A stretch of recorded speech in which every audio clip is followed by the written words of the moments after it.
She was no ordinary preacher. When she prayed, lightning split the skies. When she spoke, demons shrieked and fled into the bush. People traveled from distant kingdoms to kneel before her, begging for healing, prophecy, and deliverance. But pride is a poison. And even fire can be swallowed by greater darkness. When Miriama arrived in a new village to spread her ministry, she sought a place to stay. Among the crumbling compounds and clay huts stood a lonely house at the edge of the village. Its roof sagged like a dying man's chest, and its windows stared like black, empty eyes. The villagers begged her not to rent it. "That house is cursed," they whispered. "It belonged to a witch who slaughtered her own children. Their bones are buried under the floor. At night, their cries still echo. No one who enters ever leaves whole." But Miriama's lips curled in scorn. "Do you not know who I am? I fear no demon." And so she paid the rent, and that night she slept in the witch's house. As darkness swallowed the sky, the house groaned like an old beast awakening. The kerosene lamp flickered, shadows stretched unnaturally long across the walls, and Miriama began her midnight prayers. But suddenly, the Bible slammed shut on its own. A cold wind tore through the room, though the night outside was still. The floorboards creaked with footsteps. Then came the sound, laughter. Small, childish, broken laughter.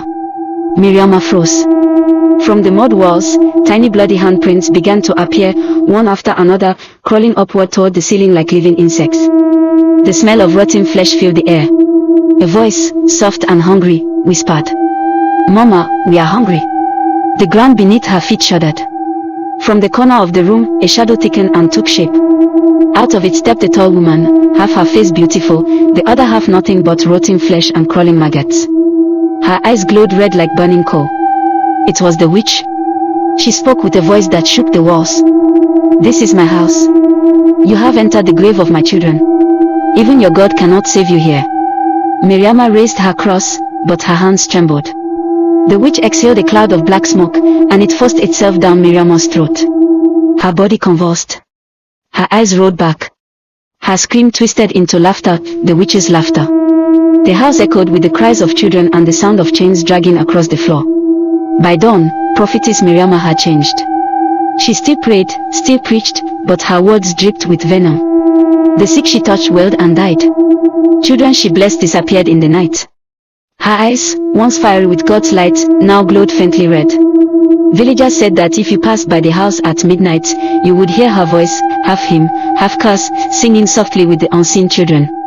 "Mama, we are hungry." And to this day, the house still stands, shrouded in silence. But no one enters. Because once you do, you never come out the same.